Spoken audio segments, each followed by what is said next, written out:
I'm Lydia from Cosmonaut Magazine, and I'm reading Revolutionary Strategy by Mike Macnair. Introduction. Should socialists join or support government coalitions, including people like Brown, in order to keep out the open rightists?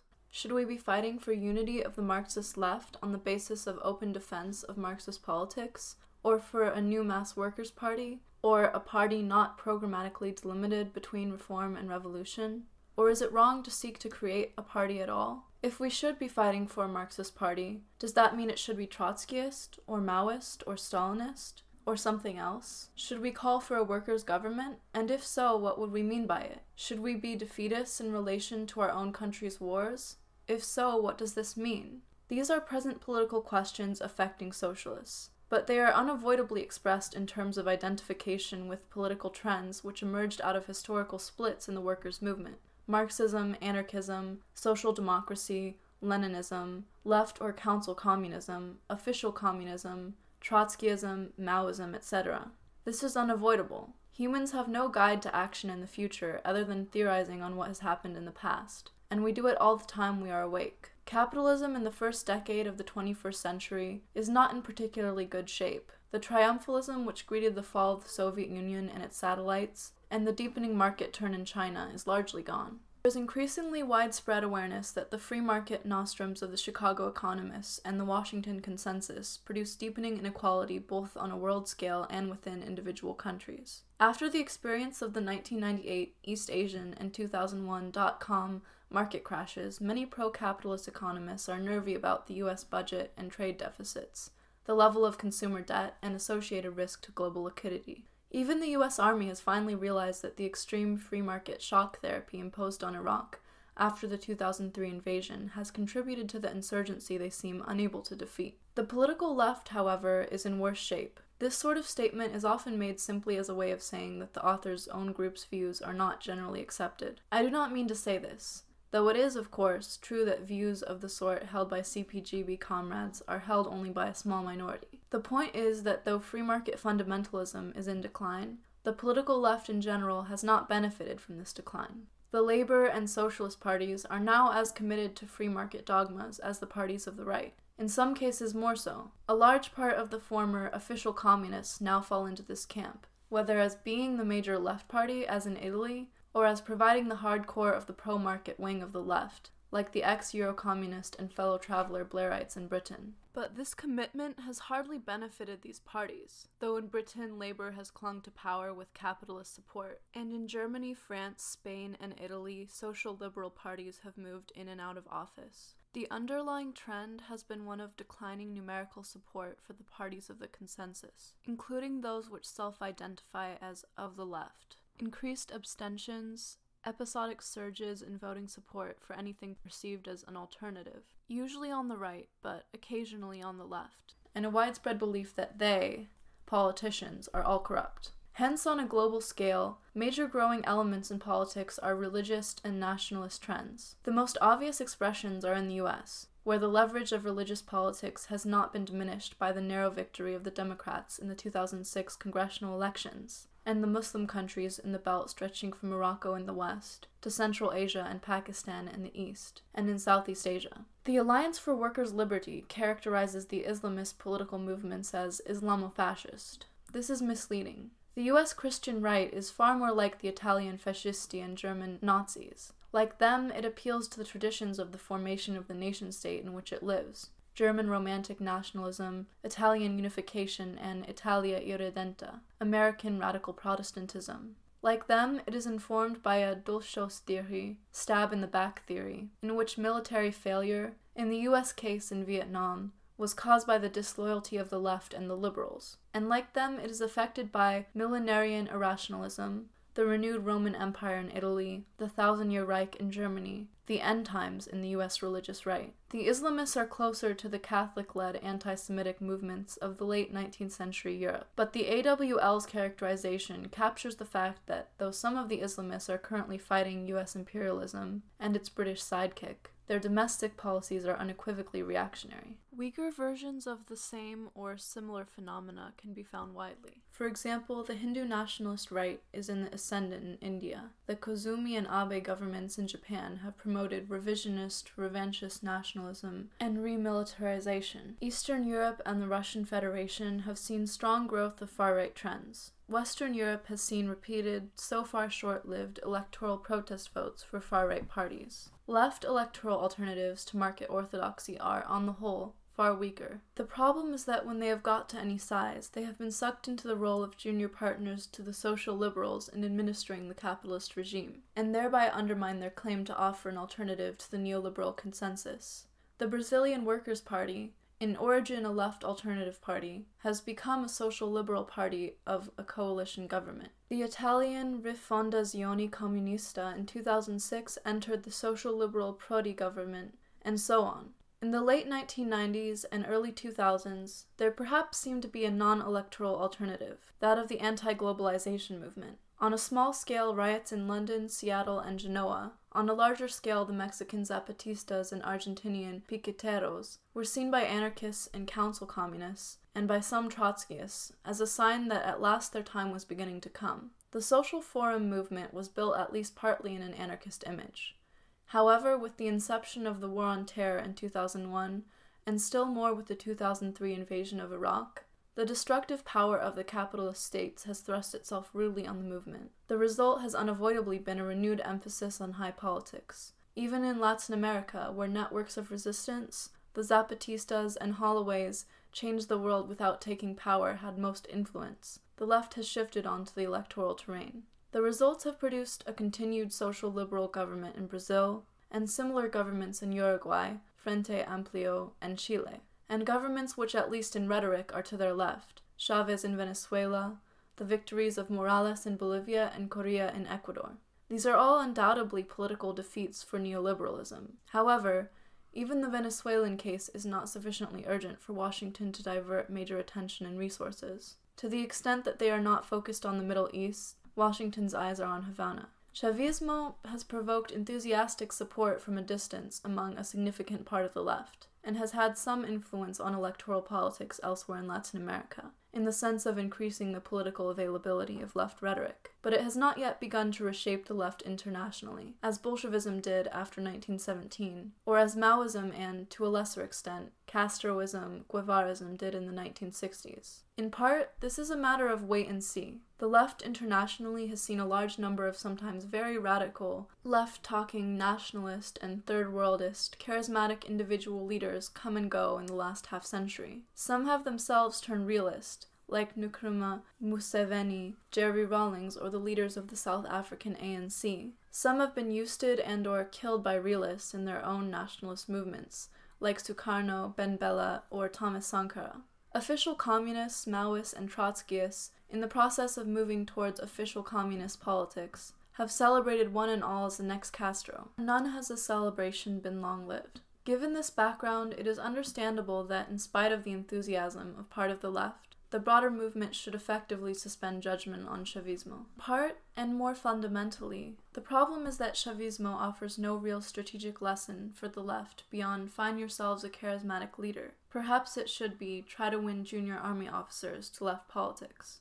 Bolshevism offered a worked-out strategic line for the road beyond capitalism, whether this line was right or wrong. The same was true of Maoism. The extensive international influence of Castroism-Guevarism consisted in part in the fact that Che Guevara falsified the course of the Cuban Revolution into an example of the Maoist prolonged People's War strategy. In part it was due to the fact that Castro and his co-thinkers promoted Third Worldism, a dilute form of the Maoist global policy of surrounding the cities. In both aspects, the Cuban self-presentation as something different from the official communist bureaucratic regimes and parties offered to romantic young leftists the hope of an alternative strategy. Chavismo, as yet, offers no equivalent. The organized left across the world, the Trotskyist, Maoist, etc. groups, had hopes that the anti-globalization movement signaled a new rise in class combativity, like the later 1960s, or at least the re-emergence of a new left milieu out of which they could hope to recruit and build. More than 10 years on from the Mandalite Fourth International's turn to the milieu that became the anti-globalization movement, and 7 years since the Battle of Seattle, this belief has proved illusory.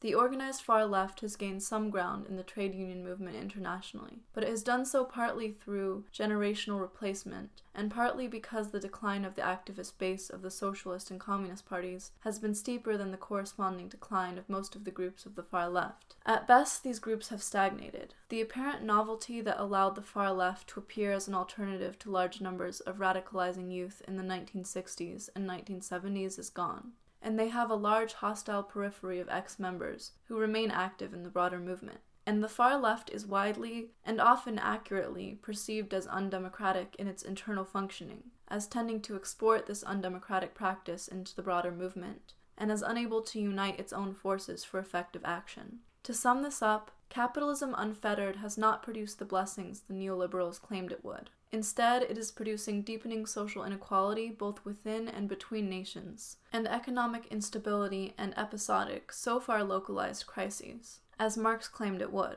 and it shows every sign of producing an increasing tendency towards utterly destructive wars, as the classical Marxists claimed it would. But the political left has not been the gainer. The main political gainer, instead, has been the anti-capitalist right. Shadow of bureaucratic socialism. The short explanation of the situation is that the political left is still in the shadow of the bureaucratic socialist regimes of the 20th century and their fall, or, in the case of China and Vietnam, their evolution towards openly capitalist regimes. It is not merely that these regimes were murderously tyrannical. The point is that all the sacrifices, both of political liberty and of material well-being, which the regimes demanded of those they ruled, have only led back to capitalism. As long as the left appears to be proposing to repeat this disastrous experience, we can expect mass hostility to liberal capitalism to be expressed mainly in the form of rightism, that is, of nostalgia for the pre-capitalist social order. Now the Trotskyists, and still more the third camp Trotskyists, may argue that this does not affect them, or, to the extent that it does, complain that this is unfair to them. After all, they opposed the bureaucratic regimes and called for their revolutionary overthrow. Some small minorities within this general trend, the critique group, the Spartacists, the neo-Marxites,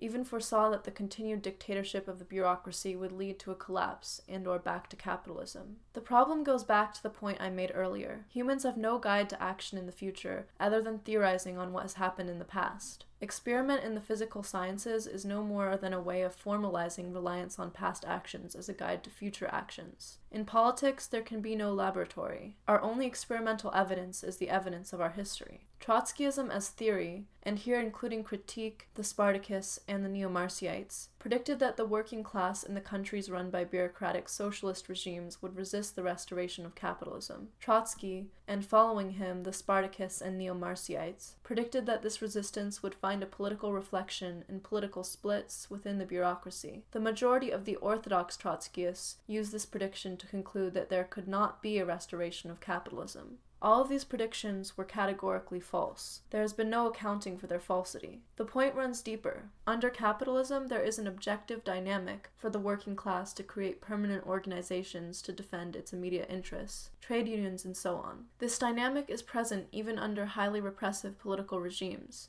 as can be seen in apartheid South Africa, South Korea before its democratization, and so on. These organizations tend, equally, to become a significant factor in political life. It is these tendencies which support the ability of the political left to be more than small utopian circles. Under the Soviet-style bureaucratic regimes, there was no objective tendency towards independent self-organization of the working class. Rather, there were episodic explosions. But to the extent that the bureaucracy did not succeed in putting a political cap on these, they tended towards a pro-capitalist development. The strategic line of a worker revolution against the bureaucracy, whether it was called political revolution, as it was by the orthodox Trotskyists, or social revolution by state capitalism and bureaucratic collectivism theorists, lacked a material basis. This objection applies with equal force to those misguided souls who, like Tony Clark of the Communist Party Alliance, argue that the Soviet-style bureaucratic regimes were in transition towards socialism, that this inevitably has both positive and negative features to begin with, but that the transition was turned into its opposite by the seizure of power by the bourgeoisie, gaining control of communist parties and socialist states under the banner of anti-Stalinism. If we momentarily accept this analysis for the sake of argument, the question it poses is, why have the true revolutionaries,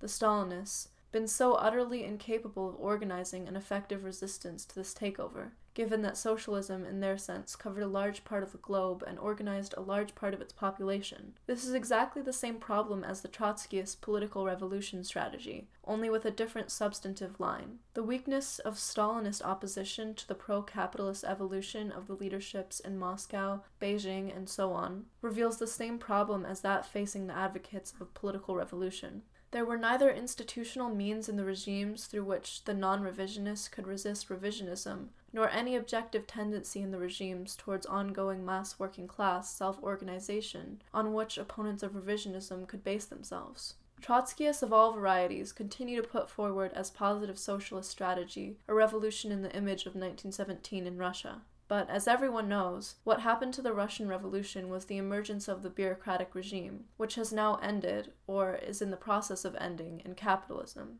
Trotskyists are therefore required to account for how the bureaucratic regime arose, and to offer reasons for supposing that a process would not be duplicated anywhere else which had a 1917-style revolution. Trotsky's explanation was, to give a bare outline of it, that the working class took political power in Russia and continued to hold political power, albeit with bureaucratic distortions, as Lenin put it in 1921, into the 1920s. But the isolation of the Russian Revolution produced conditions of generalized scarcity in the country. These conditions required a state standing above the society to police distribution, and the state bureaucracy then became a new privileged stratum, which by the late 1920s took political power away from the working class. Variant accounts identify the new stratum as a new class, or in some cases as a new state capitalist class. But the narratives of the rise of the bureaucracy and the causes of this rise remain the same. There is a central strategic problem with this account. In 1917, the Bolsheviks led the Soviets to take political power,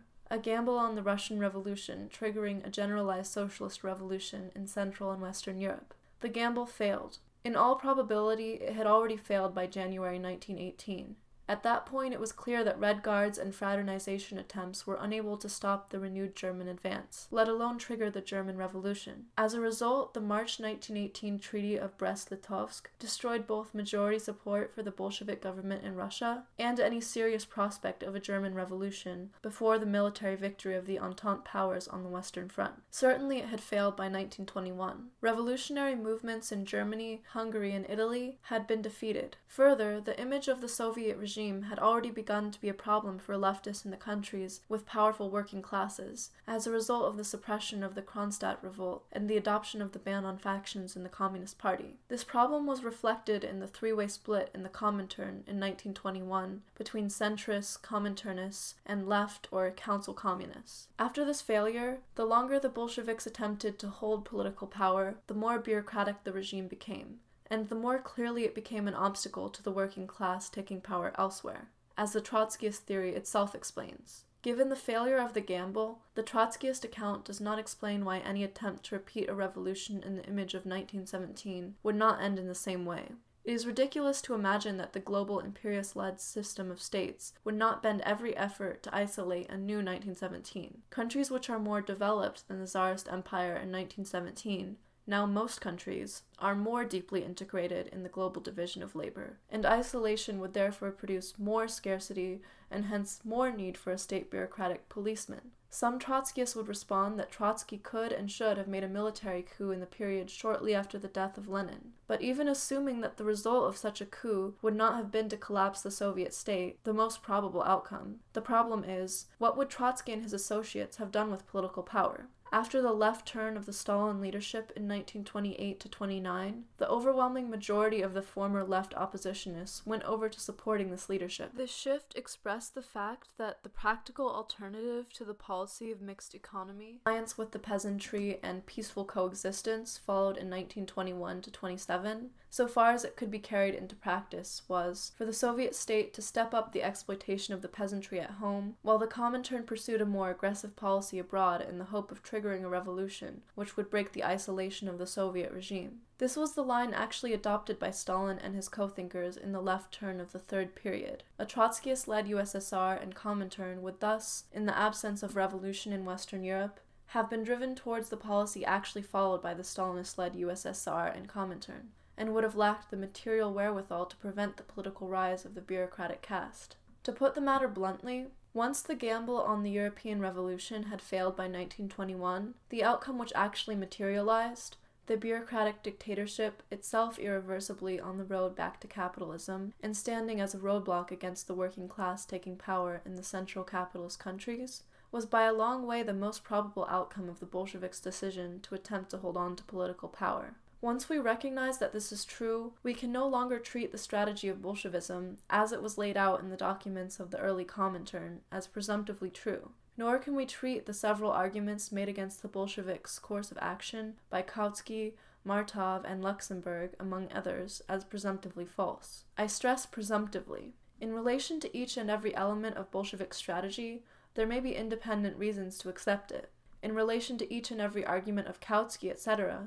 there may be independent reasons to reject it. But the victory of the Russian Revolution on its own, or the course of the revolution after late 1917 to early 1918, can no longer be taken as evidence for Bolshevik strategy as a package. What it led to was not a strategic gain for the world working class, but a 60-year impasse of the global workers' movement, and the severe weakness of this movement at the present date. Probably most people who come into contact with the organized left don't think about the issue at this level of analysis. That is, that the left has failed to account properly for Stalinism. What they see is something much simpler. That the left groups are massively divided, and if they are familiar with the groups or pass through membership of them, that the groups are not really democratic, but either no more democratic than the capitalist parliamentary constitutional regime, as is true of the Mandalite Fourth International and its larger sections, or that they are characterized by bureaucratic tyranny just like Stalinism, as is true of the British Socialist Workers' Party and numerous other far-left groups. In reality, the division is to a considerable extent the product of bureaucratic centralism,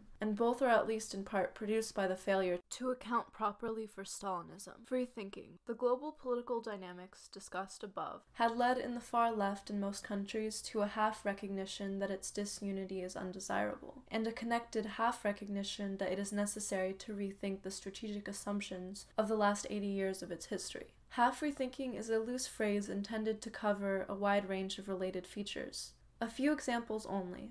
In the first place, although there are substantial groups which are rethinking or have rethought their strategy to some extent in various ways, there is a significant minority which simply blames the fall of the USSR and all the rest on the moral incapacity of individual leaders, whether these are to be revisionists or Stalinists, and the absence of resistance similarly on the moral incapacity of individual leaders of the far left, revisionists or Pabloites, and maintains that it is sufficient for the left to go on in the old way, or one of the 57 varieties of the old way. The existence of this trend means that only part of the left is rethinking.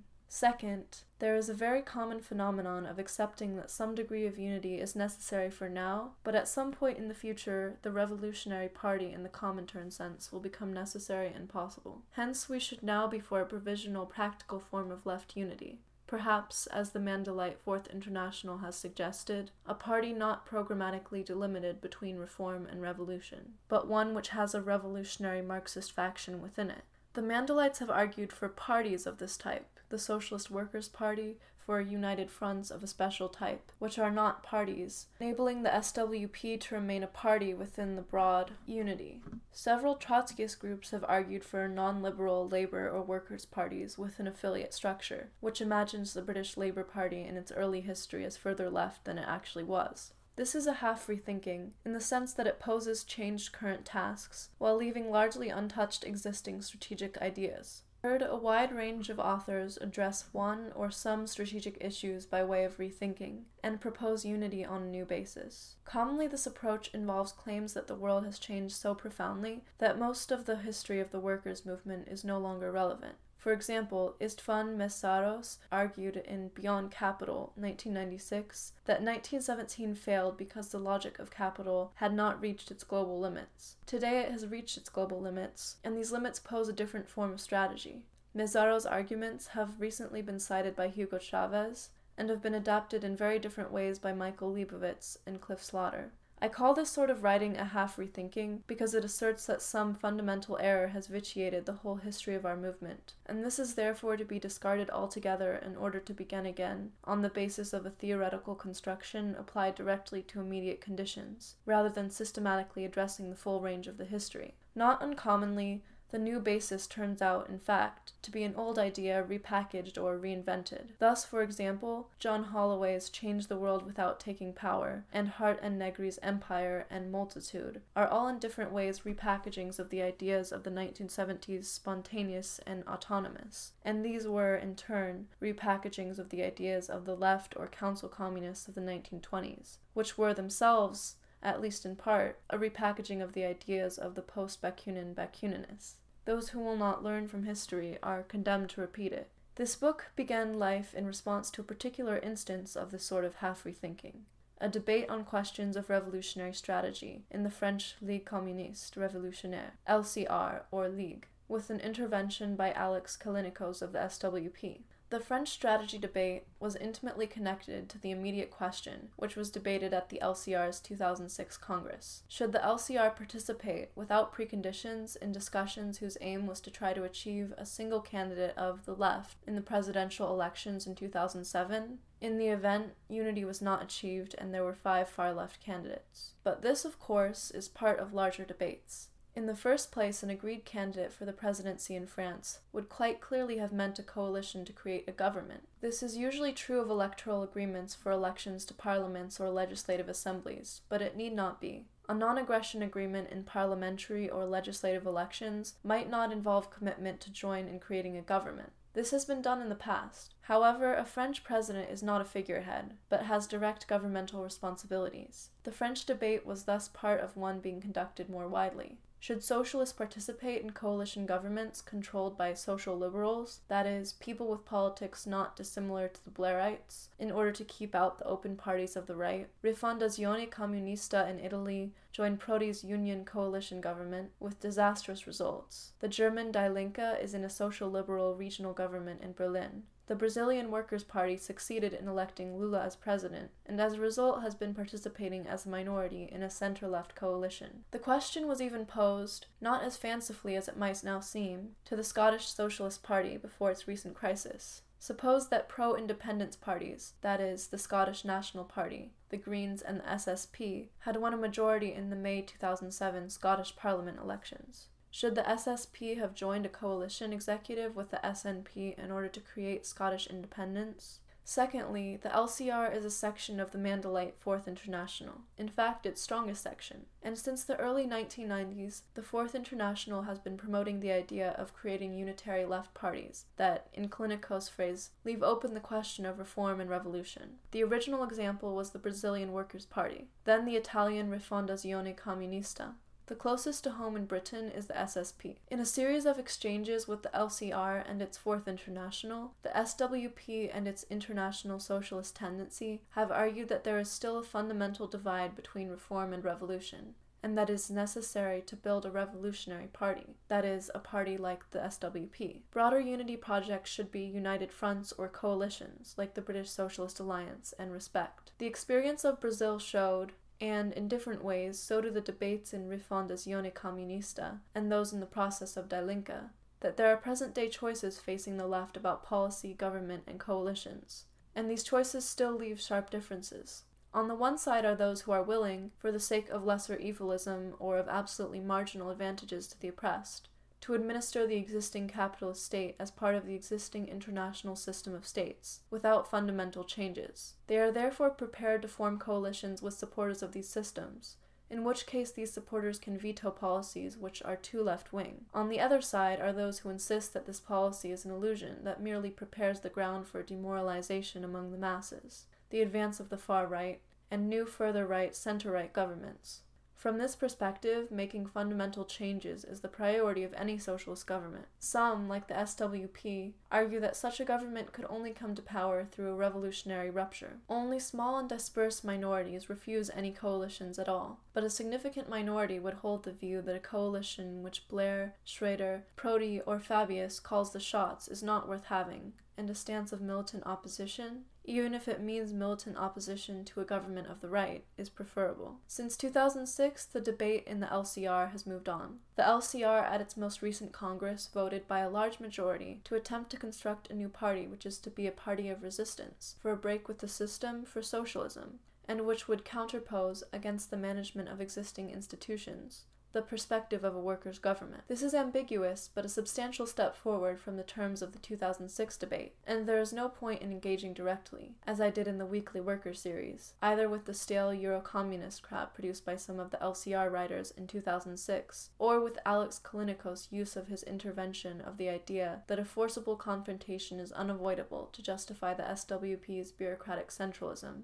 But the broader issues in the debate are still live. How far are the fundamentals of Marx and Engels' political strategy still relevant to us today? What should we maintain and what should we throw out from the subsequent elaboration of strategy by socialists and communists from the late 19th to the late 20th century? Book. The rest of this book is an attempt to tackle these issues. It does not present a CBGB party position, but one comrade's attempt to tackle the problem. Chapter 1 begins to address the problem through the differences between Marxism as a political strategy and the various utopian socialist alternatives. Chapters 2 and 3 address the three lines of strategic debate in the late 19th and early 20th century workers' movement, and in particular in the Second International. Chapter 4 addresses the question of war and defeatism. Chapter 5, the split in the Second International and the party of a new type. Chapter 6, the Comintern policy of the United Front. Chapter 7, the workers' government slogan. And Chapter 8, the problem of international working class unity. Chapter 9 returns to practical conclusions for the present. To summarize the argument very much in outline, in the first place I argue that there are solid grounds to maintain the fundamentals of Marx and Engels' political strategy, of the self-organization of the working class, for independent political action, not just in trade unions and/or cooperatives, independent both of the capitalist parties and of the capitalist states, on both national and international scales. As between the strategic lines offered in the Second International, I argue that the strategy of patience of the Kautskian Center was and is preferable to either the strategy of cross-class left coalition government favored by the right, or the mass strike strategy favored by the left. What was wrong with the Kautskians, and led in the end to their being subsumed in the right, was their nationalism and their refusal to fight for an alternative to the capitalist state form. The remainder of the book addresses the split in the Second International in 1914 to 18, and the ideas of the early Comintern, and those of the Trotskyists to the extent to which they grow from the ideas of the early Comintern. I leave on one side the question of imperialism, in spite of its importance. On the other hand, I have discussed it elsewhere in a series of articles in the Weekly Worker. On the other, a full analysis would involve so much political economy as to unbalance this discussion. I also leave on one side the question of permanent revolution. Insofar as this was a strategy for dealing with pre-capitalist states and social formations, it is now effectively moot. Insofar as it is connected to the idea of transitional demands and transitional program, I have discussed the issue in another Weekly Worker series in 2007. The issues therefore come down to Lenin's policy of revolutionary defeatism in World War I, the split in the Second International and whether and why it was justified, the idea of the party of a new type, the policy of the United Front, the slogan of a workers' government, and the question of international political organization, its tasks and nature. I argue that Lenin's policy of revolutionary defeatism in World War I made sense but has to be grasped accurately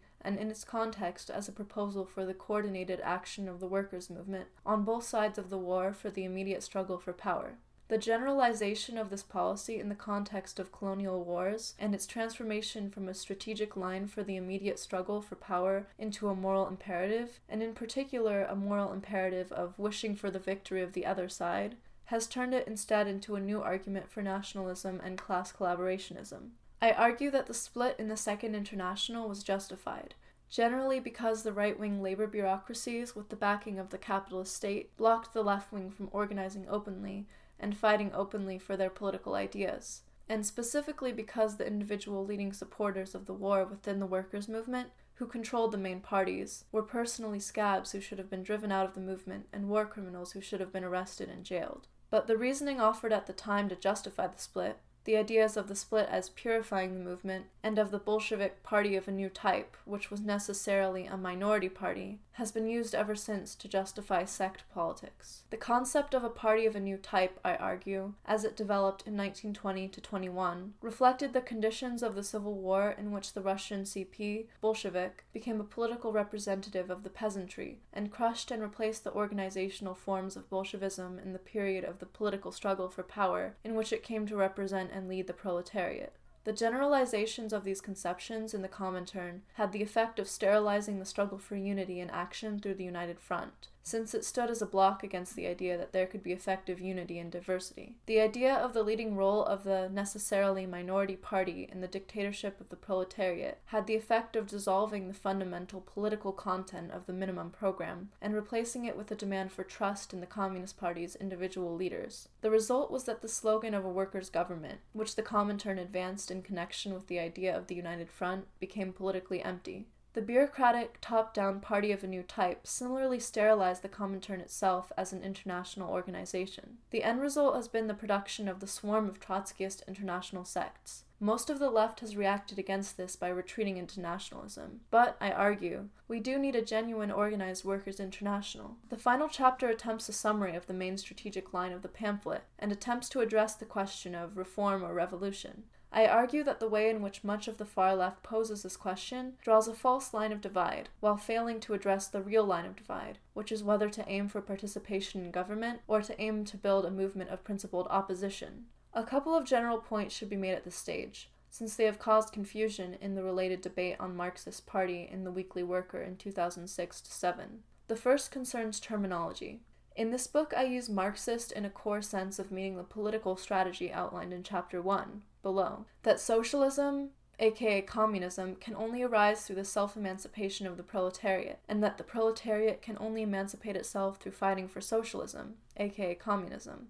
That this activity is at least in some sense international in scope, and that it involves political action of the working class. By the Marxist left, I mean that part of the left which in some broad sense adheres to these ideas, or self-identifies as Marxist, thus including Kautskyites, official communists, Maoists, Trotskyists, left, and council communists. Another distinct sense of Marxist is the theoretical presuppositions which must be true if the strategy is to be defensible. An example, the Mandelites are Marxist in the broad sense, but since the 1980s they have defended a concept of alliances between the proletariat and other sections of the oppressed, which is inconsistent with the conception of the proletariat as the whole social class dependent on the wage funds. If the proletariat is not the whole social class dependent on the wage fund, but only wage workers, or worse, industrial or productive workers, any variant of Marxist political strategy is indefensible.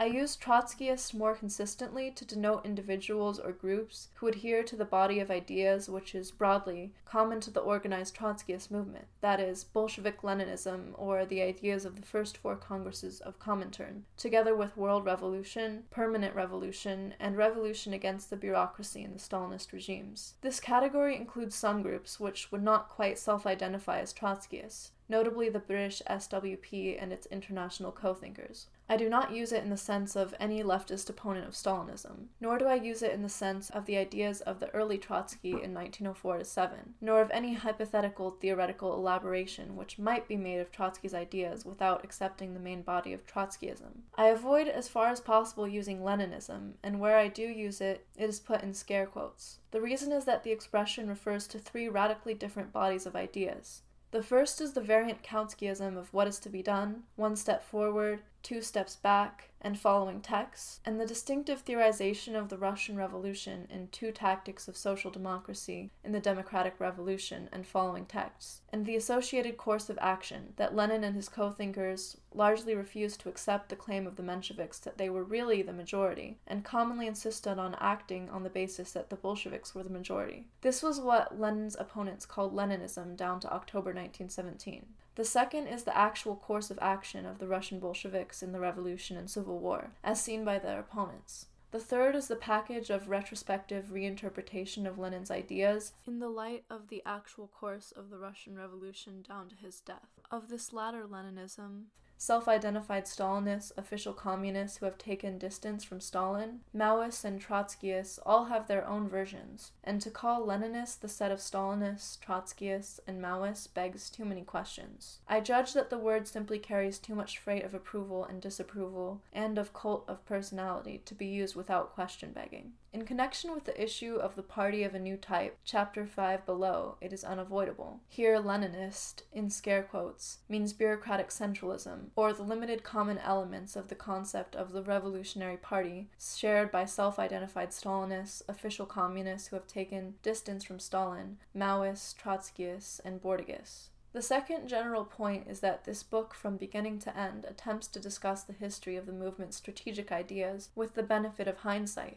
For example, later in the book, when I criticize the arguments and decisions of the leaders of the Russian Revolution, I do not intend by this to pass some sort of moral judgment on the decisions they took under extremely difficult circumstances. I do not even necessarily mean that any superior alternative was open to them. For example, I said above that October 1917 was a gamble on revolution in Western Europe, which failed. But the alternative to this gamble put forward by Martov and Kautsky, a Menshevik SR government based on the Constituent Assembly, was unreal.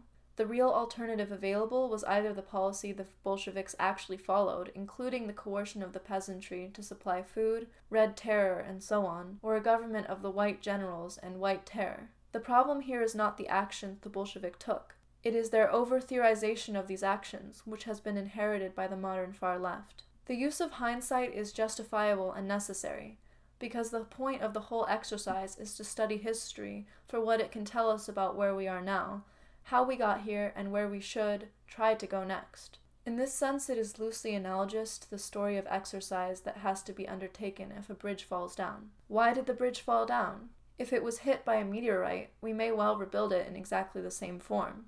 But if the collapse was caused by problems which will predictably recur in future, like severe storms or an increased weight of traffic, we should redesign the bridge in light of hindsight to meet these problems. The fact that the problems which caused the collapse may not have been originally predictable affects the moral responsibility of the original designers, but it does not in the least alter our present tasks.